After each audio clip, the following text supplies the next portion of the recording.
Hello, everyone. My name is Smogan, and it is my pleasure to welcome you to the Heart of Scrolls Badgercast. Last week on the show, we had 2 original spoilers from the Rebellion set and had lots of fun discussing them, as well as the first half of the set. But of course, this week, we finally have the entire set to talk about, plus or minus 1 or 2 cards. I'm very, very excited to get this discussion going. There's a lot to talk about. Joining me today are 3 of my guildmates from the Badger Guild. First up, we're very happy to welcome De Overlord back to the show. De Overlord is one of our go-to guys when it comes to Order. Glad to have you back, De Overlord. Thanks for being here. Always has fun. And making his first appearance on the show, we have Ivolus. Ivolus is coming off of a cool first-place finish in the most recent ESL tournament. Glad to have you join us, Ivolus. Oh, thanks. Glad to be here. And finally, we are, of course, happy to welcome Blinky back to the show. Blinky is constantly producing content for Scrolls and has been since the alpha days. Welcome back, Blinky. Hello. So I'm just happy. Thank you to all 3 of my guests for coming on the show tonight. And, of course, a big thanks to all of our listeners, both live on Twitch and on YouTube. Live viewers, if you have questions for us, please feel free to post them in the Twitch chat. We'll do our best to catch up with them and address them as we go. And without further ado, let's just get right down to business. First off, we have a little bit of Scrolls news that came out this week. Mojang announced on their dev blog Tumblr that there's been a little bit of a shakeup at the top. Jacob has stepped down as the lead designer of Scrolls, and Mans will take over this role while Carnalizer will become the production manager. Blinky, will you give us a little bit of some input on what this means? Nothing. Jakob, it looks like he's just had enough of this and just wanted to do more of the business side. He hasn't really been doing much coding. So it's not really going to affect the game at all. It's just that Mons and Carnalizer are now going to have a greater impact and do things their way. More than anything. It happened about 2 months ago, so if you like what's happening past 2 months, then probably what's going to happen now. So I happen to like what's happened in the last few months, so hopefully we'll see more of the same with this new change. Okay. So with that behind us, let's go ahead and get down to business and talk about the test server. We've got champions, we've got new keywords, we've got nerfs to talk about, so much to get to. So let's start with those nerfs. Before we dive headlong into new Scrolls, we'll talk about the Scrolls that we already know a little bit about. For those that are unaware who want a quick reminder, Necrogeddon has had its cost increased on the test server from 6 to 7 decay, while Growth has seen 2 key scrolls get the nerf. Crimson Bull has been increased to 3 costs, while Kinfolk Veteran has been decreased to 3 health. Ivolus, what are your thoughts on these nerfs? They're not that severe as people might think, because Veteran was always about his haste, so I don't really see the 4 health nerf that much. And Necrogeddon is a bit costlier, but it's still okay. Maybe it's a bit harder to pull off, but I still use it. What else was there for nerfs? And what are the other? Go ahead. Did you mention Crimson Bull? Yes, Crimson Bull going up to 3 cost. Okay, then it was the veteran perhaps. That's the really serious one. It's a major nerf actually, and I think it's gonna change Growth a lot, and I still try to use it, but it's harder to pull off now. It really is. Yeah, now they cannot kill my 3 health skirmisher on turn 3 score. With Ragwolf, that would say. Yeah, Ragged Wolf, Crimson Bull will be much tougher to pull off. I'm not sure that was even worth, but it was a thing they did from time to time. It was actually pretty scary if you had like a 3 health unit, you kind of were scared of it. You had like no real defense against that. Indeed. Will this change the way that you build your decks, or do you think these cards still make it into the decks that they're in now? Actually, go ahead, Blinky. It won't change anything. Everyone's still going to play Necrogeddon, but might just drop to 2 IR just because I can. Veteran's still going to get played because it's probably still the best creature in the game, because the haste unit is just amazing. Crimson Bull, I've been calling it SV for a long time, so I'm happy with that. And with one of the new cards that's been added, Culling the Flock, there's going to be a battle there. I still think Crimson Bull's will be better. But there you go. So Crimson Bull will have a little bit of room to play now that I'm sorry, Culling the Flock will have a little bit of room to play now that Crimson Bowl isn't taking that 2-drop slot. Actually, but Culling the Flock really requires a specific build. Well, you can use the Crimson Bowl in almost every build. It's still even more flexible. That's very true. You have to be careful with how you build your deck, and I feel like finally we'll have a chance to build multiple different growth decks that go in different directions because you just can't fit all these powerful scrolls in. Okay, so speaking of all these new powerful scrolls, perhaps the, if not the best, certainly the most powerful would be the champions that have come out. Each resource has gotten access to one champion that has the unique keyword, which requires that when you play it, all previous copies you have on your side of the board are destroyed. So basically, you can only have one of each unique on your board at once. Though if you're really creative with your deck building, you can try to get all 4 out. What do you guys think of these unique champions? Can you really have all 4 out? If you're very creative. Yeah. I thought the unique was as in unique, not just unique for that specific champion. But okay. Yeah, it has been tested. You can have multiples out. It's just difficult to do. Yeah. Eclipse all the way.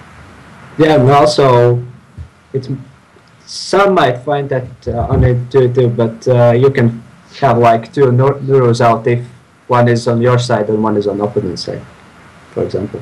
Yeah. Well, let's start with Nuru, the Decay Scroll. This one summons multiple husks. I think it's 3 husks every time your countdown drops to 0. Will this make it into the standard Decay decks? No.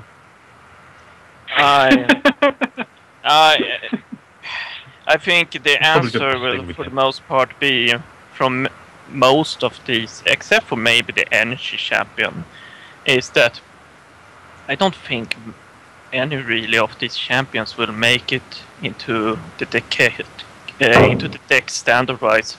I think for the first of all, I don't think people have really come around in the thinking how to play them. They are like, they cost too much. Well, that's the bloody point. The point is, but it might be an issue that maybe they are not yet totally worth their cost. But they are supposed to be a very high cost late game unit. I think Naru, she's kinda fine. Maybe she needs some kinda tweak and become changed in some sort of way. But I think she's pretty okay, in my opinion. For the moment, I don't see her play standard-wise in a Decay deck, but I can see her in some decks. I can see her being played. I just don't think she will be in every deck. Well, since in the game. What did you say, Blinky? Nuru is the best creature in the game. It's a bold statement. Best creature. Since the classic endgame Decay combo, Watcher plus Necrogeddon now costs 9, not 8. There actually could be place for Nuru, like in most Decay decks. Yeah, although the counter argument is also that she's not really making that as big of an impact as that combo to do, I would say. However, again, I still feel like I can see her being played. I think she's kind of fine. I'm just feeling that perhaps it will be better. I'm not sure if that will be better, but maybe if you made it 2 husk instead of 3, but have it more controlled, like being adjacent to her or something. I don't know. I'm just feeling that this 3 husk, it can be good, but it's kind of random where they are coming. It can fuck you up sometimes. But usually at that point, when you're at 8 resources at Decay, you have most of your board filled, and you can actually control where they spawn most of the time, because there's simply not enough place left. Yeah, but in that scenario, if you have enough units, you can control where they spawn. It's kind of, it feels a bit like, why are you even playing her? As a finisher, just as a finisher. Yeah, just for the extra swag. It's also nice to count down your harvesters and boost up your rot eaters. Gotta boost them up so one of the rot eaters can give you that hard hitter achievement to kill in one shot on the idol. Gotta get it somehow. Yeah, indeed. It could actually be pretty scary in Mirror, because you will count down opponents' harvesters as well. What I think is interesting is how these champions have led to a difference in opinion between players. Some players think that they're going to be really powerful. Some players think they're not going to be powerful. How much will you have to tweak your deck to include them? I personally feel that I think it's kind of legit to just play one of them in the deck. I don't think 3 is necessary. That's too much. For my part, the way I saw the champions, perhaps this will turn out differently, but I'm feeling like the champions are supposed to be this late game unit that comes up late game. So just having one in the deck is fine, because you're probably gonna reshuffle before you reach that kind of late game to put them out. However, if you're playing like Energy and just can do all this resource boost, then yes, you can play it out on bloody turn 4 or 3 if you're really lucky, if you think that's worth. And but I'm just feeling that's not really how it was supposed to be. Perhaps not. And I think they will be. I think they will be good. I just think that people have not really come around with the mindset in playing them. They are not used to having this super late game unit. That's my feeling around it. And at the moment, some of them is not entirely balanced, I feel, which makes it kind of hard to test them. It's hard to test them when you're not really managed to get them out. Well, you brought up a lot of points there, and we'll try to get to them as quickly as we can. Let's start by moving to the top Reaver Thay that you brought up, the Energy Champion. All sorts of keywords on this one: unique, piercing, ranged, probably a couple more that I'm forgetting. Pillage is one of them. Do you think this will make it into most Energy decks? I personally would say yes, but I will let someone else speak. Well, let Wiki go for this one. The Energy one. Did you say? You're talking about the Energy one, yeah? Yes, we'll talk about yeah. Energy. Yeah. Well, yeah. Good. So I'm still trying to get their names in my head. I'm playing it. I'm playing 2 in my Energy deck, so I think it's good. Piercing and range is always a good combo, as we know, Canonetta, and it's got 7 attack, isn't it? So that's the Canonetta with Machinated, which we know is powerful. So it's good there. Its split effects of giving you +2 resources is amazing. Since you probably have 9, cost 7. Oh, so I need to look this up right now. Cost 7, though. Does a lot for 8 resources. No, cost 8. Cost 8. Yes, So you'll get to 10 resources probably, which Energy is. It's good. It's very good. I would put 2 in, but it's huge. Make it smaller. I can't see anything else.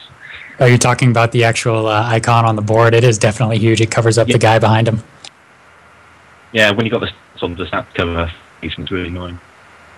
Just a thing.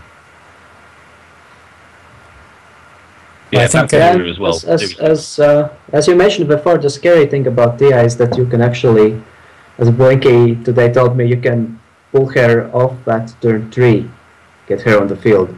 So that's really scary. Of course, it's also risky.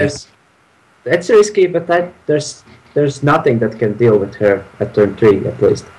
So that can be a huge advantage there. Well, I will not say that. You can deal with her in the early turns. That is not too impossible. It's like someone putting out a Night Scholar. How it was before with the 6 health. It's a pain, but you can deal with it. It's possible. It's a fair risk with a fair reward. Yeah, but it's still pretty big. Indeed. Well, let's check out this this growth one. Speaking of big, this one has another pillage effect where if it hits, it counts down to 0 right away. Has relentless, is huge, all sorts of stuff going on with this Jarl. And I'm trying to figure out how we're going to differentiate between the big Jarl and the not so big Jarl. the Kinfolk Jarl. Do you guys think that the new Jarl will make it into most decks? Personally, if you mean it differently, like when you say Jarl and someone's like, which Jarl are you talking about? Personally, I say Jarl for the Kinfolk Jarl, and I say Urhald when it comes to him. That's how I differentiate it. I think when it comes to him, he is actually quite good, but this is once again the mentality thing that people are not really used to having such a high cost thing, and it feels like it's not worth. I think it can be worth. However, he's one of those guys I would say just play him one in the deck, and if you reach that late game you can put him out, and he's a really big threat. But I have not faced him enough to say how I feel if he's too strong or too weak, because I think I've faced him once. He's not really been tested enough, I would say. Yeah, and I've tested him. I've tested him too a bit, and He's good, isn't he? he's decent. And actually, draw decks like him a lot, because when playing draw decks, you come to a point where you actually don't really have where to spend your resources, and then dropping 9-cost creatures down is actually pretty cool. And well, he costs 9, but he comes most of the time in play as a creature plus a Crimson Bow, and that's actually the big difference there. If you play him wisely, he can actually be really worth it. Well, I've put 2 in my Grove deck, and he is amazing. It's the inspiring effect alone is, very good. I mean, obviously, Invincible costs you or Jarl costs 9. It's a 6/1 most of the time with Relentless, and it gives +2 attack to units that comes into play. So it's incredibly good. And there's no other way of looking at it. Look at it. It's amazing. He does a lot. Yeah, I'm glad that Blink sees the potential in him, because I also do. I haven't seen him. The thing with him is that actually I see two different kinds of growth decks right now. One that is more like an aggro build that goes up to maybe 6, maybe 7 maximum, and then one that's more late game focused that goes up to 9. So I would say if the quick one would go up to 5, just so that thing didn't go further. oh, mine goes up to 6. Okay. What, for Sister Real? Or for Season? Yeah. Sister of the Owl. Okay, you're weird. It'll be nice having all those choices when you're building your deck. And let's move on to K, the Order Unique, K Royal Envoy. K is another massive creature, not quite as big as some of the other ones, but when you have Dominion, cannot be targeted by spells or enchantments, and draws a scroll whenever it kills a unit. So K does a lot as well. Do you think she stands up to the other ones? No. That is my answer. I feel this is... First of all, I think it's a him. But I'm not sure. It can be a she. But I think it was confirmed that's a her. It's definitely a her. Definitely. And Yeah, why by is looking it like a woman. definitely a her? I think she's a woman. It's definitely a her because you think so. Yeah. Is that your argument? No, I've seen her on boards and she has womanly features. To describe it the best. Like what? Armor? Blicky has seen her without her armor. Oh, okay. I have. I've seen it. I saw her. That's the insider access we're talking about. When she was under development, I saw her when they haven't put the armor on. It's a girl, people. So some of our commentators I would are... say, okay, I will compromise. I would say Kea. Until Kea. Anyway. Some of our commentators are noting that they don't necessarily agree that K is as weak as we may be hinting. What if K is to be played? What kind of decks will play her or him? Well, mono growth decks. No. Bold. well, I know a deck playing. It's a person who has a prisoner deck and having in her for the lulz or whatever. But anyway, Kea, I feel the issue I have with Kea is that it's a unit that is really hard to remove, but at the same time, do you really feel like you must remove it ASAP? I don't think people feel it. It's like Vanguard is almost a higher threat than Kea. Kea is it's in a sense it's a wings rammer that you cannot remove easily. That gives a card draw when it kills something, because yes, she let's say she has higher here. She has 1 higher damage and 2 higher health than wings rammer, but she's essentially doing the same thing. That with 4 or 6 health, you're pretty much at the threshold in health where you can take most beatings, unless it coming directly through you and you're standing in the front line. And with 5 or 6 damage, you're removing most things. It's not much that has 6 health. 5 is removing almost anything. There's very little that's got 6 health. So both removes 1 thing. So what is the more benefit in having Kea over Wings Rammer? Well, it cannot be removed, and it gives a draw when you kill something. The draw is good, but at the same time, it's like I'm just feeling that she's not really putting out a big of a threat. If I could somehow use my own enchantments or something on her and use it as fleetiness, now that is a big threat. It's like, okay, I need to remove this ASAP or he's gonna buffer up and becomes out of control. But right now, no, it's something that every second turn kills a thing and give me can deal with it whenever they want to. When they want to focus with it, to deal with it, they cannot just remove it. But that is my thing. I've talked enough about it now. Blinky Avalis, do you have anything to add?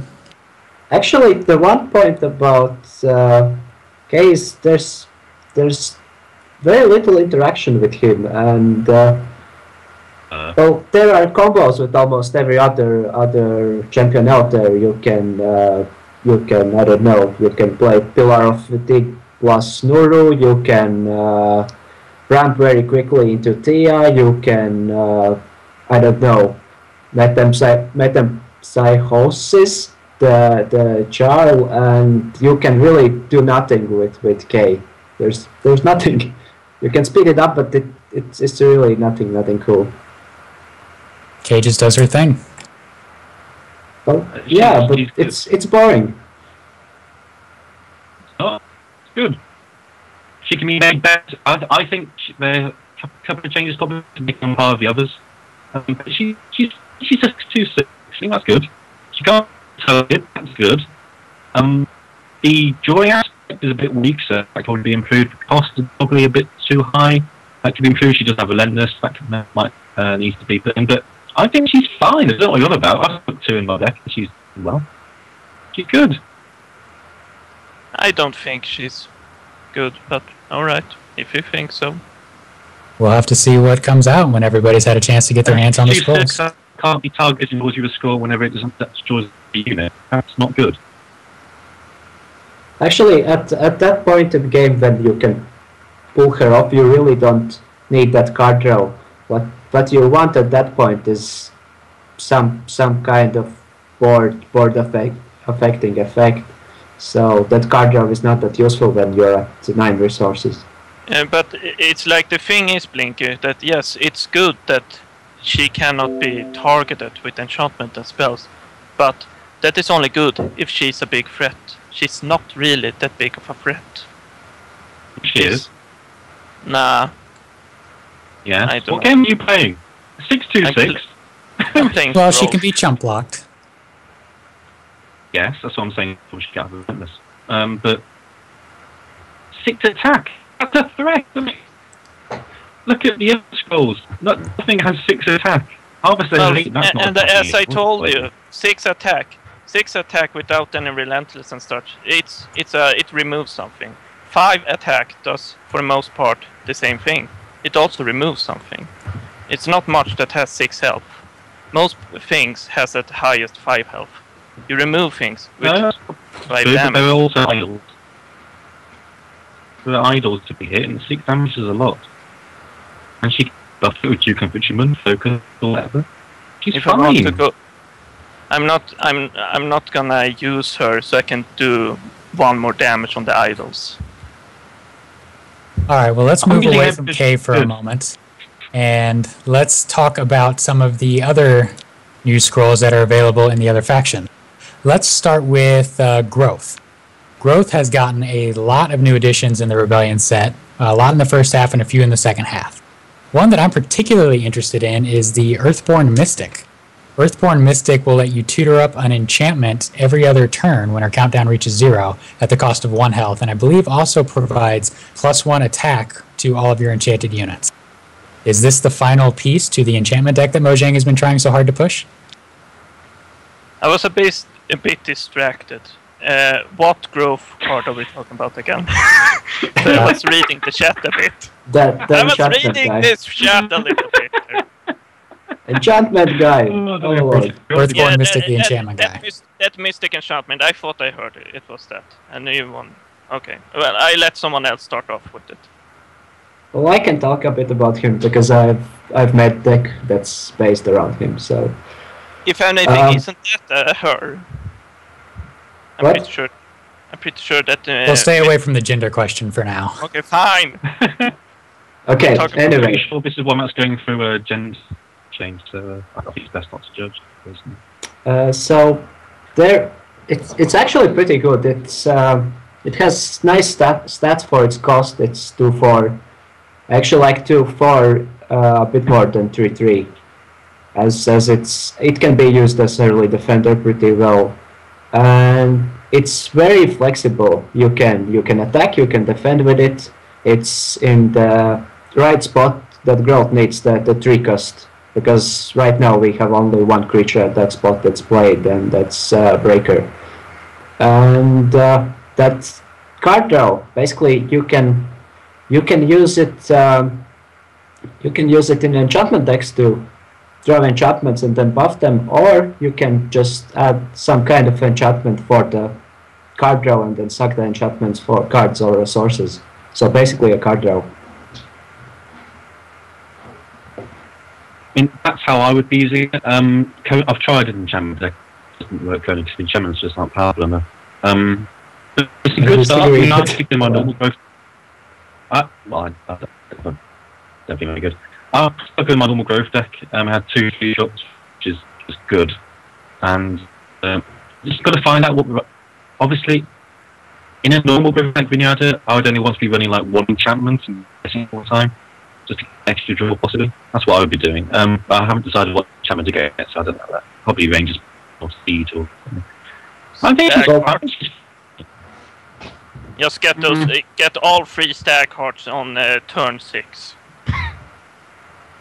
It's actually it's actually not that bad with the enchantments now, because there are 3. I went basically for something I like to describe as aggro growth. Basically, you try to rush down idols and take a few creatures out using enchantments as removal spells. So I went for all the aggressive enchantments. Those are Stag Hearts, Champion Ring, and Dryadic Power, something like that. Purple. And so yeah, you can use them pretty well as removal. Just you throw enchantment on 1 unit, it gets +1 from the enchantress, and then it gets +1 or +2 from the enchantment, and you can then draw another, and they combo, and so on, and it can really get out of control very fast. Could generate some good advantage if not answered. What other Well, growth actually- scrolls in the new set are you guys excited about? I'm just gonna give a short comment on the enchantment girl that I feel she is actually really good. if you have a deck that is based around enchantments and such. I'm not too expert in growth to say exactly why, but the fact that you draw the enchantments, and not only do you draw them, that sort of also means that you have lesser of a chance to draw something that is not a creature. So you always get a creature draw, for example, and as Ivalai said, or Collis, is that she gives that extra damage. So, for example, a champion ring, it becomes 3 damage, which makes it a focus, but you have it permanently until it is removed and so on. Just to keep that in mind and how powerful it can be. I think she's really good, because sure, the weakness with enchantments is that they can be removed, but she just gets new ones all the time. So it's kind of hard to just keep on removing it, and as he said, it can spiral out of control. So yes, I think she is good, and we'll probably see a lot of her. That is my belief. I believe so too, yeah. What other scrolls from the new set are you excited about in growth? Well, the bear, obviously. Bear. The Fang Bear? Yeah, exactly. He's been the most requested nerf card like for a while now, I guess. Yeah, I'm really feeling the bear is a little bit too strong. He's not extremely overpowered, but either increase the cost or like decrease the health. I don't know, something. It just feels like the amount of damage he can do, and having Relentless, and having the amount of health for a 4 cost, it's feeling like this is really hard to tackle, and he has really easy time to tackle opponents. I feel it's a bit too strong. So yes, now definitely worth all the way, but how he will be after the nerf, if a nerf comes, don't know. Probably worth still, just not too strong. I actually heard a good proposal for it, because it gains that buff when opponent has human units. But if you want to nerf it and make it, for example, specific only for beast decks, you should add an effect that removes that buff when you have human units. So that would be really interesting and really force some deck building choices. May I ask, where did you hear this from? Possibly you somewhere. I don't know. I don't remember. I don't think I said it to you, but I said this. I think it was to Cantor or something when I was talking to him. But honestly, it wasn't originally my idea. I read it somewhere on the forum, and I liked the idea, and then I said it to Cantor. So, but I'm also on that idea. I'm not sure if that would actually be good, because it feels like I'm not sure if you can do a viable beast deck. You should be able to, but I have not really tried. And if you cannot really do a viable beast deck, then he's kind of dead card. I don't want that. So, not sure, but it could be a thing. I think you can. Yeah, I think it can be something that should be tested. If maybe it should be done that way. Any other scrolls of interest? Link's ID is on. I like to hear. Vengeful Vader, I'm looking forward to playing, because that's pretty good. Seed of Insurgency could be good. That's pretty much it. I just wish the bunny card, Bountiful Times, gave each card every bunny you had on the deal, because that would be cool. Seed is actually pretty interesting. How is its full name? Like Seed something. Seed of Insurgency, yeah. It's a really nice card for all kinds of crazy combos. For example, I don't know, quick one is like playing Sister of the Owl, then playing Seed of Insurgency on it, then casting Fertile Soul on it, and you draw cards and it comes back and summons itself and 2 more tokens. So it can be great value. Well, you're talking about Seed of Insurgency. It feels like we was jumping a bit on the scrolls here around. Yeah. When you, Yeah. yeah, I think it's yeah. It's at least interesting, if not super I great. think- It's a nice card. Yeah, I think a growth card we haven't really mentioned that I don't think everyone is on board it yet, but I feel like it's something that is going to be run a lot is Ungrounded. I think Ungrounded is a good removal card that growth can use, but it doesn't seem to be on the hype train, so to speak, just yet. Maybe people have tested a lot and just came to the conclusion it's not worth it, and I have no idea what I'm talking about, but I'm just feeling I think it will be used a lot. Well, What do it looks better than it actually is. That's the point. But then again, sometimes it's great, sometimes it's more of a dead card. So it can be super good, but I don't know about it. I'm not too sure. I'm just feeling okay. Maybe you need it requires too much damage to like kill a general or something. But for all those wings, shields and whatever more, that is always a big pain in the ass for the growth. All those more little bit cheap units, you can easily remove them with it. But the thing about that removal is mostly you need an instant removal. That's the strongest kind of removal. Sometimes, for example, even poison is too slow, and it removes the unit only after 1-2 turns or at the end of turn. Before it still is your way before you can attack. So that's a pretty slow removal most of the times. You could time it with you have something attacking an idol in front, and then you have something attacking one row behind, or one hex behind. So it attacks after the front unit has been killed by Unground, and then it kills the skirmisher or whatever that is there. Yeah, sure. You can do that, but it won't be that easy to pull off anyway in most games. Well, let's take this opportunity to shift over to a different faction. Let's hit up on Order. I had a great question from General 1, I think, from Superb Simon. What do you guys think the Order's general meta deck is going to look like? Will it be based more around the new board manipulation spells, more creature heavy, or pretty similar to the current standard Order build? I said this before I would have an answer to you. Now I'm not sure, because I kinda felt like I was testing a lot of Order, and I was sort of getting the idea how to build it, and I was looking for some kind of Order brother that could test it a lot with me, and then we have now Owl Sage doing it, Mr. Devin, and I was like, yes.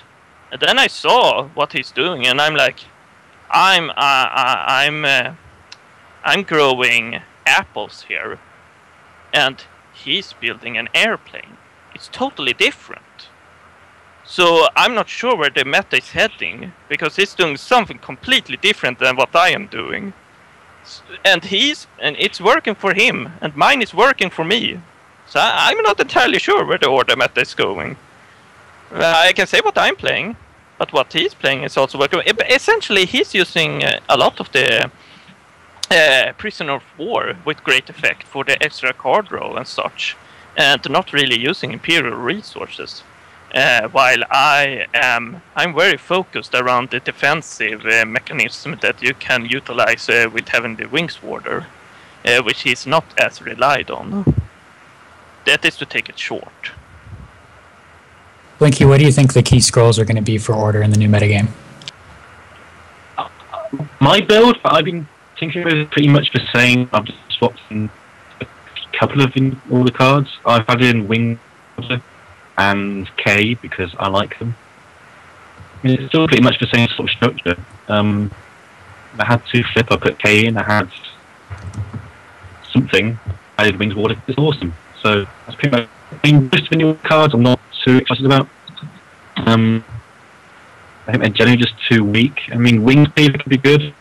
I think most impact they'll have will be in Judgment, because that's always been difficult to build in all the deck in Judgment.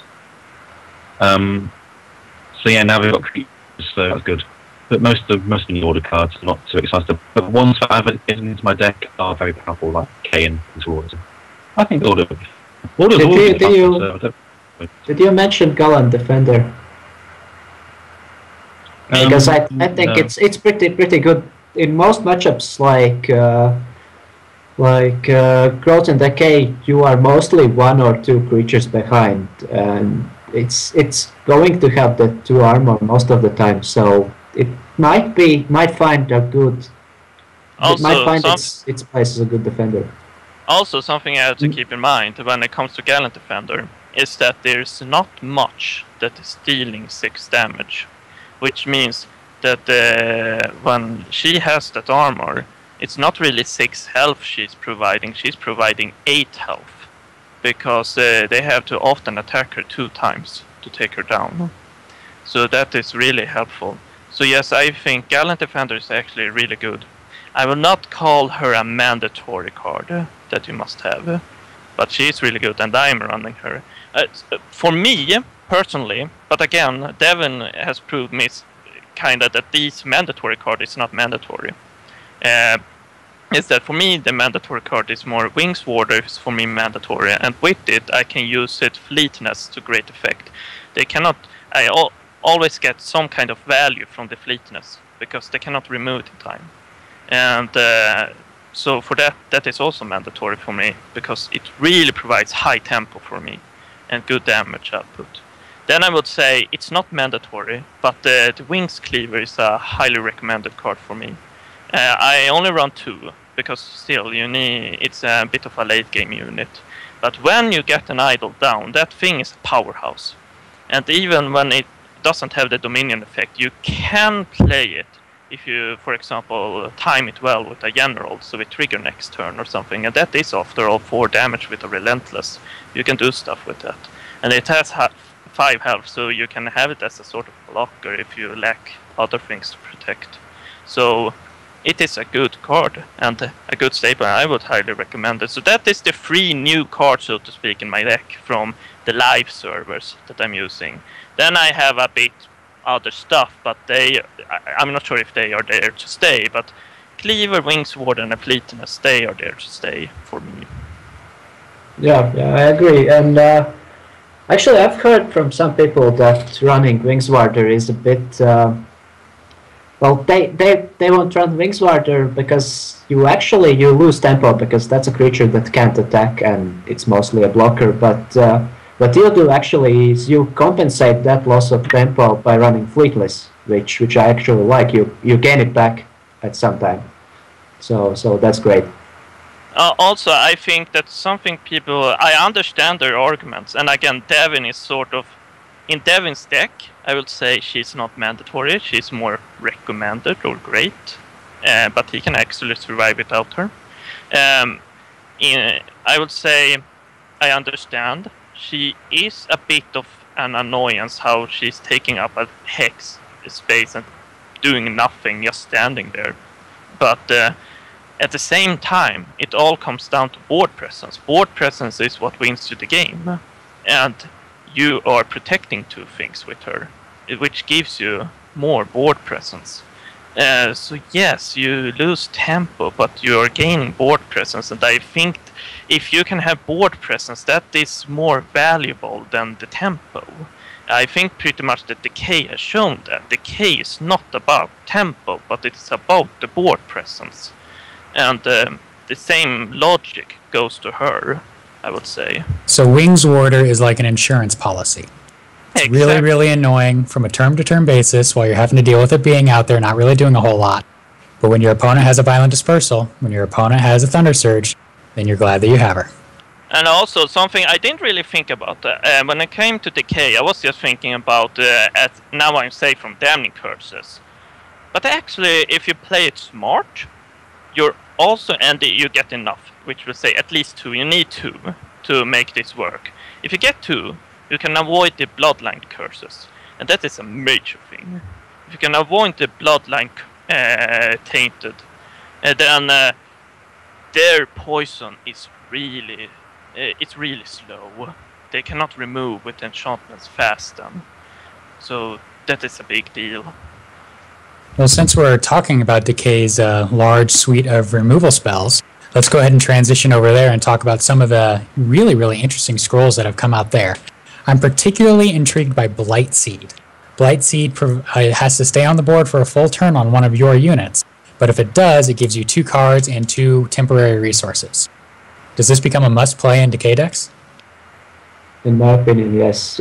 It's really, really strong right now. Link it there with the no, but I can stand. I'm curious to see what Blinky has to say, as he said no. I'm not sure if it is a mandatory card to play, but at the moment I think it's almost too strong. I'm not sure if it's too strong, but it's almost. It's like the conditional is if this unit ain't dead, then you get to draw scrolls. Well, for the first part, you can easily play it on something that is hard to kill. And for the second, if you play it on a Oblivion Seeker, then GG. You will either draw scrolls, or you will draw scrolls. Not much to argue there in what to do about it. Anyway, what do you have to say, Blinky? Why are you not as hyped for it?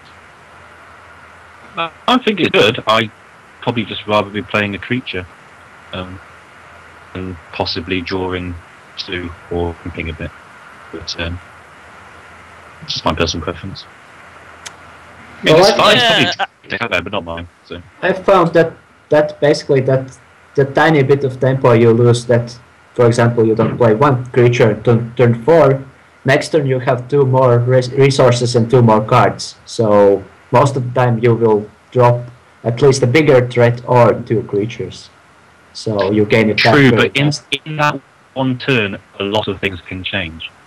Sure, but I still like it. I found it pretty good. Yeah, I like it as well. I'm not. I mean, it might take over Meta. You never know. But It's not the second coming of Rot Eater, but it's still pretty good. This might be quite an impure resources moment for me again. But I generally want to be playing creatures instead of there's also I'd rather be playing creatures, and Blightseed is a conditional effect as well. I mean, it's not easy just to suddenly remove a creature. But, I would say it's near. I would say it's near impossible, unless you maybe energy. Then it might be quite easy. But if you or decay, energy, well, as Decay, what are you gonna do? The Damning Curse. You kind of want the Damning Curse for something. Yeah, but you kind of want it for something. Yeah. Let's say you use it on like your Bog Hound or whatever. Creatures. Whatever. Yeah, it's like. So how are you gonna remove that thing? Are you gonna Damning Curse the Bog Hound? Like really? Is that? Well, I would call that. I would. Situation deserves it, wouldn't it? Well, in that sense, I would see it like he paid a scroll to remove your Damning Curse, in a sense, and I would call that worth. Yeah, and actually, I wouldn't because they're also losing a creature, so I would say no. And actually, as Overlord mentioned before, you can play it on a creature you want to die, like Darkling, like I don't know, Blightbearer. I've played it on Blightbearer and Oblivion Seeker, of course. So you can actually use it to your game. Every time I have tested Decay, if I have an Oblivion Seeker, without hesitation, I put it on the Oblivion Seeker because I see it as a win-win. And of course, if you're playing against the AI, put it against whatever you want because they're not going to do anything about it. You get all sorts of advantage. It's AI. Well, AI is AI. Decay is, I think, can go in a couple of different directions once these cards hit the live server. I think you can stay with your more traditional Decay deck that builds up using all of the really strong creatures all the way and finishes with Necrogeddon. Or I think you can build more of a late-game control-y build that focuses on cursing everybody and using the Baleful Witch for some serious advantage, as well as potentially the new champion. Which build do you think will be more powerful? I see it going. But just normal creatures, probably. It's true of any deck, just getting creatures in the field and just keeping tempo up is usually the way to win. I'm not sure which one is the better, but what I have seen more and more of, even in the live servers, this is seems like it has become more popular is the whole curse and poison thing. That the Death Decay kind of playstyle seems to become more popular. I'm not sure if it is stronger, but it is the more popular thing I've seen. I've seen it way more than the Necrogaddons. I don't see Necrogaddons that often, actually, as I see the whole poison curse thing. That's actually a response to growth being very strong right now, so you're kind of forced to run more poison-oriented Decay. Yeah, probably. It's probably that. I think it's just general strength in creatures is what Decay has. And then, going back to like increasing creatures countdown by 2 is also a big downside as well. But the poison version I've never been too fussed about. It's first battle I'm worried about with Baleful Witch. That could be a bit of a problem. But I still think the best thing in the game, if you want a decent deck, the best way is just to put creatures out there and keep up tempo with creatures and just keep on pressure with them. Because it's darn hard to get back into the game unless you're broke and you're just cheap. Did Decay get any new creatures that might help you achieve that goal? Oh yeah, some of the new creatures are pretty great. No. No? Well, Corpus Collector could be one. But other than that, no. Nuru's obviously going in. But I mean, we've got the two 2/2 Boghound's good, but it's not a human, and Witch Doctor's a thing.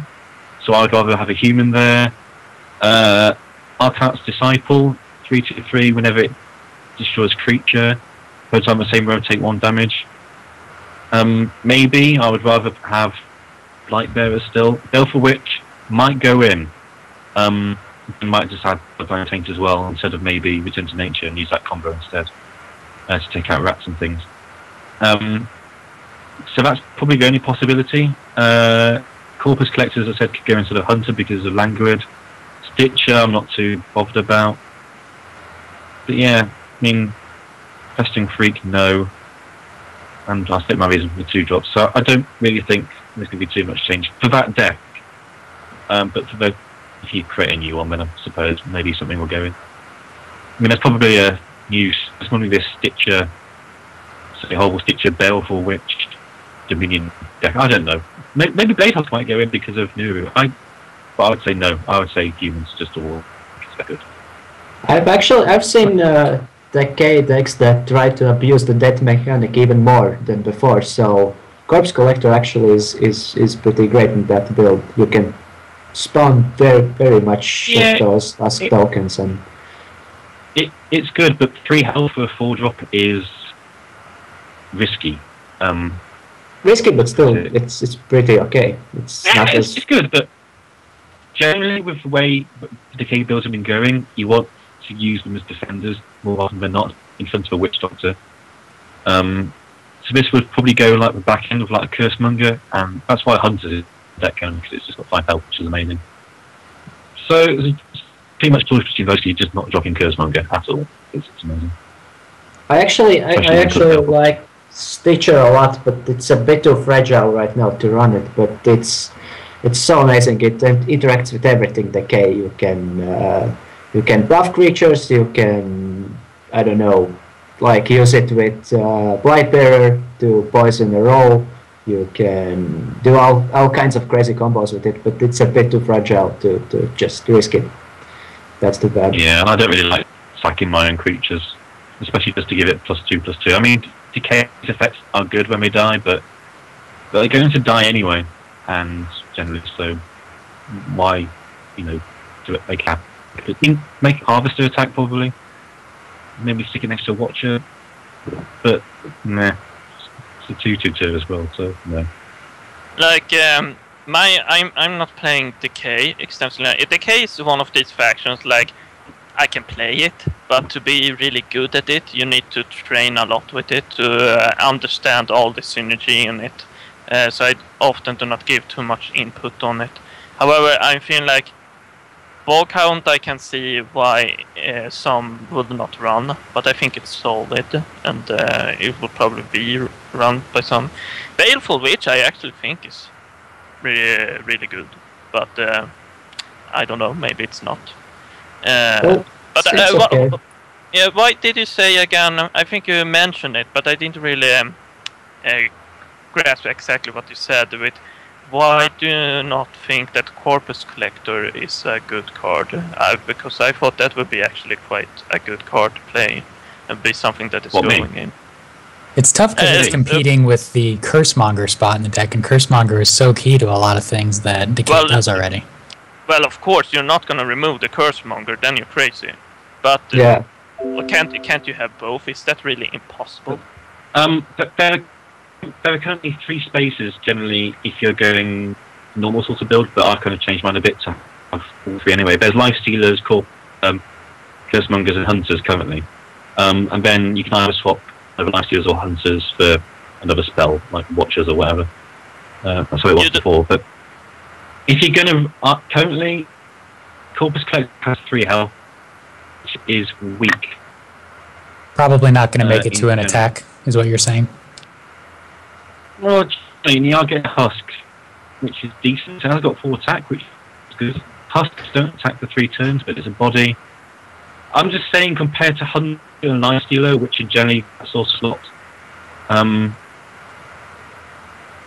think I would rather be going with one of those 2. Unless Growth now sucks and Decay becomes the dominant thing, then Corpus Collector will go in because you can't get languided and become useless. Collector actually is a pretty nice counter growth card because of all their jump blockers, and you actually kill a 1/2 rat to get a 3/2 husk, which is amazing. It sounds a bit like a Corpus Collector, from what I'm hearing from you, is a bit how Wings Rammer is for me. That it is a good card, but it's just not. It's not better than the rest. That is how I'm hearing it. Yeah, but that's actually okay. It shouldn't be better. It's a nice option in certain builds and in certain situations. It is better in certain situations. It is worse. So that's a good thing, man. I completely agree, Ivalis. I think that's the primary strength of the Rebellion set is just how many directions you can take your deck.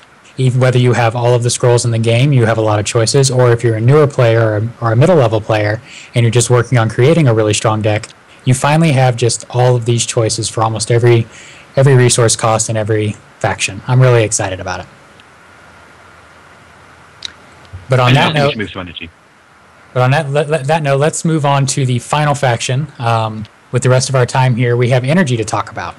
Energy got a new keyword called Surge. Surge does, when this spell is cast, all remaining resources of its type are spent, and the surge value is equal to the amount spent. So it's sort of like X costs in other trading card games. I'm particularly excited about Sudden Eruption, which is sort of Energy's answer to Quake. What do you guys think about this scroll?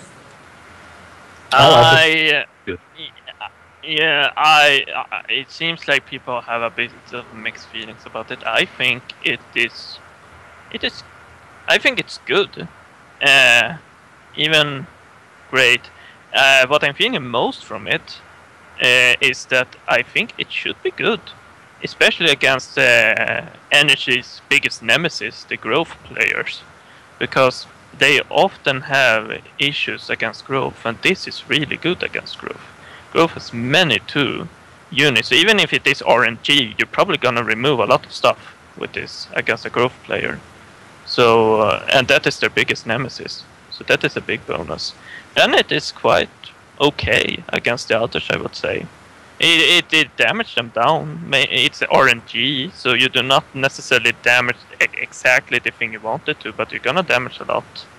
Just like Quake do. And then from that turn onwards, you can start to make strategy from there. Okay, these units got weakened, then I can take that out, and so on and so forth. It opens doors for the next turns in what got weakened. I think it's really good.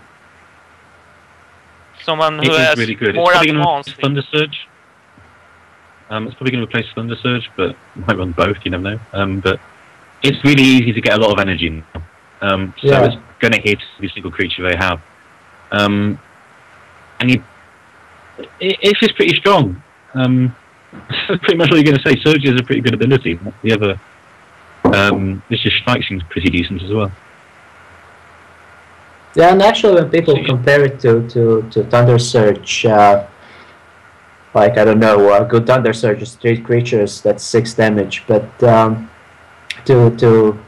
like do the same damage with sudden eruption, you need seven resources. But actually, right now with all the new energy ramp cards, it's so easy to go. Even for a single turn, you can get like to 9, 10, and more. So you just burst your resources and do it, and you're back to normal next turn.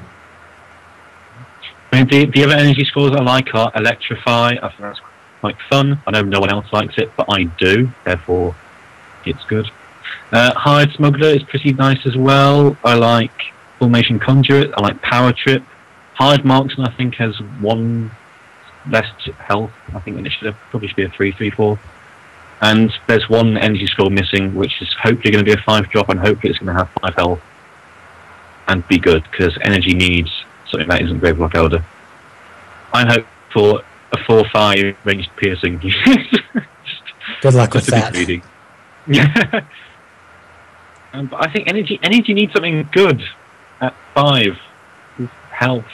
Otherwise, I think it's going to be the same situation.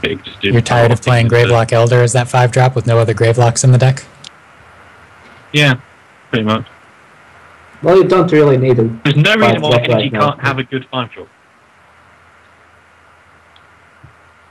I've always loved the Cannon Automaton, so I'll just play those and be fine.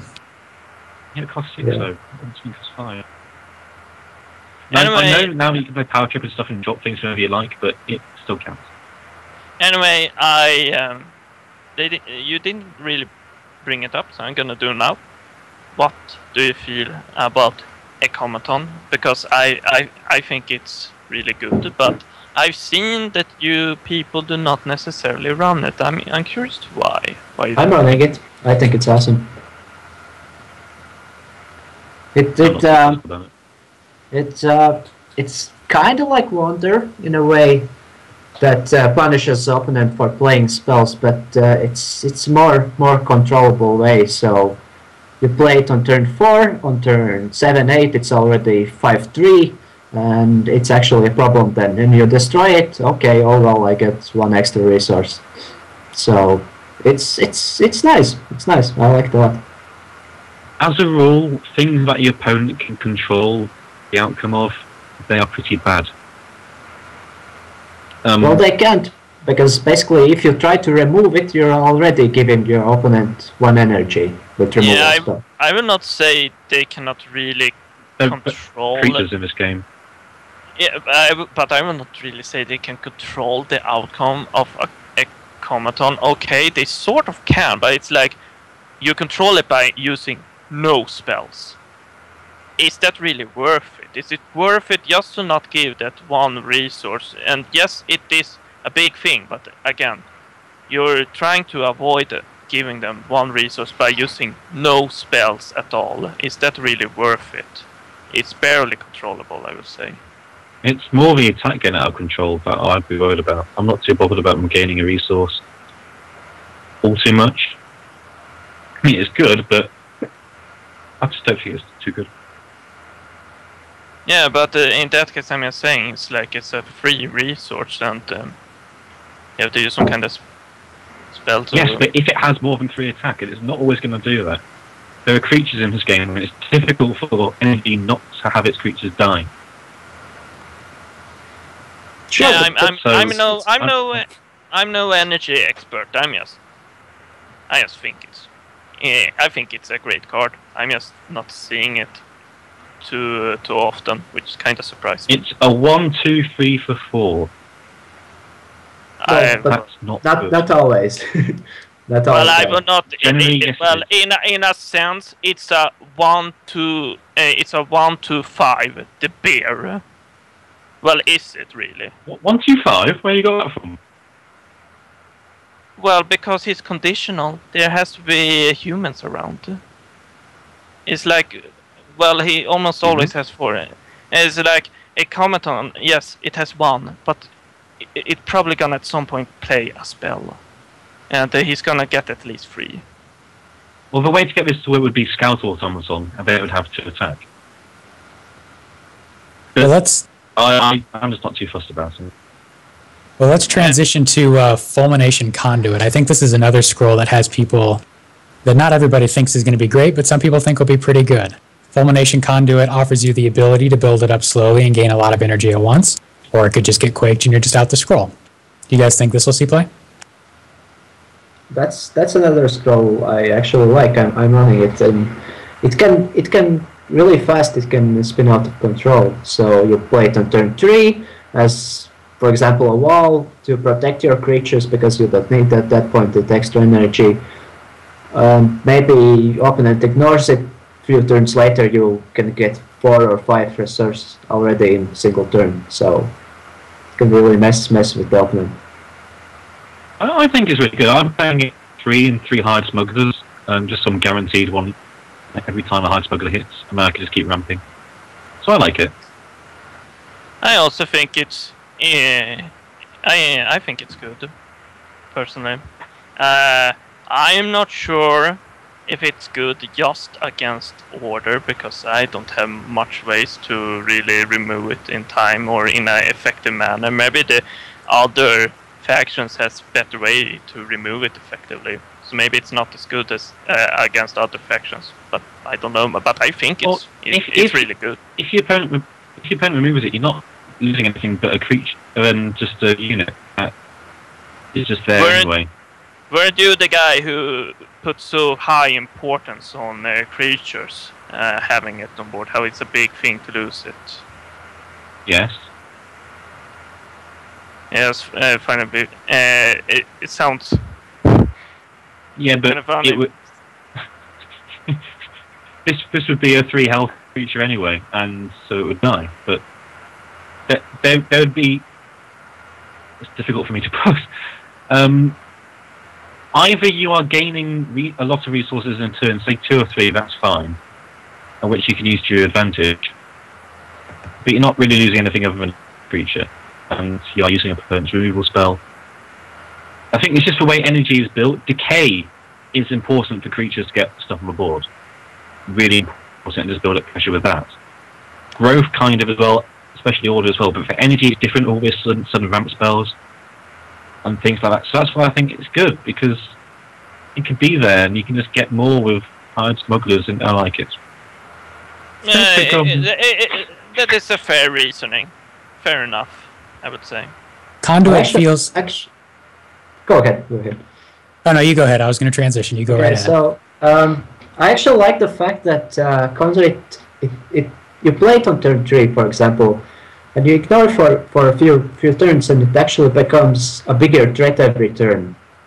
So it adds pressure as the game goes by, and if at some point opponent may be forced to actually deal with it, to spend maybe extra resources, extra attackers, something like that, just to deal with it, because it's out of control already.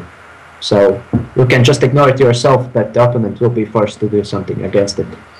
It'll definitely lead to some really difficult choices by both players. I feel I'll like put it in the same bracket as Watcher, so in terms of like making the opponent think about having to take out instead of looking at all the creatures. It's not as good as Watcher, obviously, but it's in the same sort of bracket that it distracts your opponent from other things. Sort of a red herring. They have to expend resources killing that when they should probably be going for your creatures instead. They will think, I need to burn this because he might be able to use 3 resources more next turn, when he should be like, burning something else, or just an example. I feel like the Conduit will primarily be played in more late game structure-based energy builds. Final question of the podcast. Do you think these structure builds are still going to be the primary way that energy plays, or will they go back to a more ranged focus build like they were early in the beta? I think both right now are very viable. I actually run Conduit in my ranged build. I find it's if I run one structure, it's the one structure I'm going to be running. I think that both running heavy on the structure or running heavy on a more ranged energy, so to speak, are viable, but most likely the most optimal way to do it is going to be playing a bit of the best of both worlds, as I think they work quite well together now, as you have more options to have. You can have like lesser. I don't know why. I haven't played Energy enough. I'm just feeling the deck I'm seeing. They are neither really.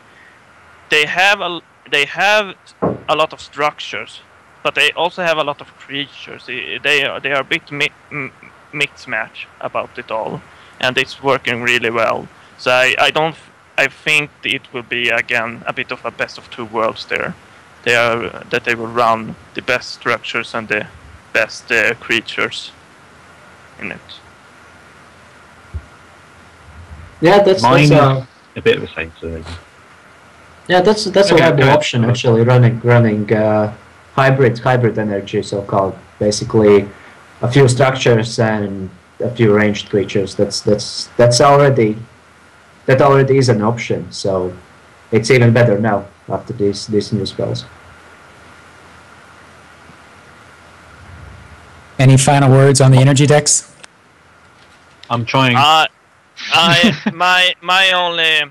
All right. Okay. I am still considering if it should really be a thing that you can play out the champion so early. Is that really a good thing? I'm not sure. I'm not sure I would call it a imbalanced thing to do. It just feels weird. It's like this champion is not supposed to come out at turn 4.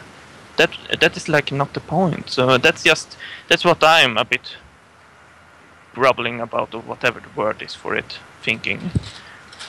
What are your thoughts about that? Should it be a thing that you can rush the champion so early? I don't think there's a problem with it because there comes with a pretty significant risk. You have to build your deck towards it. You have to expend a few cards to get it. And it is a risk that does have a powerful payoff, but I think that's an okay deck building decision.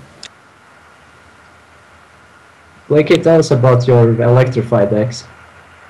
Am I allowed to speak? Yay! Sorry, I keep getting interrupted. But, let me try and answer everything, because I've missed about 3 questions. Energy builds, I think both will be viable. My deck currently is a bit of a hybrid of both, because High Smoker is good. I'm trying to get like Forges, Clock Libraries, and the Conjurers in. Ramping up to Thea is going to be good. Power Trip, so that's going to be fun. Getting that down turn 3 with double Power Trip, that's fine. Then my Electrify build is awesome, as always. Electrify and Corrode, new meta. There you go. Oh well. If you feel like you're not getting to answer the question, Blinky, just say like that you want to say something. I just did. Yeah, but I mean, like, well, let's save that for after the podcast. We'll keep that between us as we work on our quality control and making the show better and better every week. We are all amateurs at this. We are all getting better from show to show. We appreciate all feedback that our listeners can give us, either in the Twitch stream, on our Reddit threads, on the Scrolls Guide threads, or on the YouTube comments. We'll take it all into account and try to make things, like I said, better and better from week to week. But for now, I think it's time that we need to wrap up because, well, I have some other things I need to run to, and I'm the host, so I get to make that decision. I like to end with a bunch of plugs for the growing Scrolls community. I think a lot of people are coming back with the Rebellion Scrolls being leaked. I think there is a lot of excitement building, and I want to keep that ball rolling. Atmaz has started streaming again, and although he has the absolute worst name for his Twitch channel, it's like Poopy Butts or something like that, you should definitely try to find it and give it a watch. He's a really great streamer. Cantor is streaming really regularly for the Badger Guild. He streams a lot of Judgment during late night in the Americas. Blinky has a wonderful YouTube channel that has tons and tons and tons of videos. All sorts of content for new players and for veteran players alike. What other streams and what other YouTube channels am I forgetting about, guys? Well, NRPs. NRP, yes. He is another top player that has some really great YouTube content for lots of players. And then we have YouTube channel. We have it's 2 guys. They usually stream. They are not pro players really, but I find it funny to watch them. We have Ekgemurmel or something like that is it called. He usually streams, and then we have, I do not really remember his name now. It was like Cave something. I can probably look it up, but if you search what Scroll streams are on, you probably find him from time to time. He's also quite a casual player that streams quite often. I like to follow him. And to make it easier to find these Scroll streams, both Scrolls Guide and the Scrolls subreddit have both added a feature where you can just see all the people currently streaming Scrolls at that given time. So if you're ever not sure who you want to watch, log on to either of those sites and you'll be able to find it. And of course, we have our Heart of Scrolls YouTube channel. This podcast will appear on that, and you can also see all of our past podcasts there as well. And the final plug I want to give is make sure you play ESL this Sunday, 12 o'clock Eastern Time in the Americas, 5 o'clock GMT for those of you in Europe. It's a lot of fun to play, whether you're a great player or an average player, or like me, not always the best. It's a lot of fun to come and play, or if you can't play, just come and spectate. It's a good time. Am I allowed also to say? Dragon Ball. Forgot about that. Yeah, I was about to say it. Shall we just so Magpie doesn't get totally pissed off, shall we do a short summary of Dragon Brawl or something? It was a thing that happened. Yes, the Dragon Ball is the Guild Cup that happens once a month, and that happened this past week, and Cantor took it down for the Badger Guild. He had a great string of victories and brought it home. And I think it will be occurring first weekend of the next month. So if you're interested, be a part of a guild. As long as your guild has been together, I think, for a week before it starts, you're welcome to participate. And you can talk to, who's in charge of that? Is it Spiffy Drew that's in charge of that? David Slane. David Slane, yes, sorry. David Slane is in charge of that. But it should hopefully be turning to all the leaders of the guilds. Let's just say it's under process how the leadership is going. Well, either way, you can be a part of it if you're interested. You just got to be a part of a guild. There's a lot of guilds that have open and active recruitment at all times. You can see a list of that, again, on the Scrolls subreddit or on Scrolls Guide. So that is all that I have for you guys. Thank you so much for listening to us talk about the game, but that's enough listening. Everyone go out and go play some Scrolls. Thank you, everyone. Yay! Bye. See you, everyone.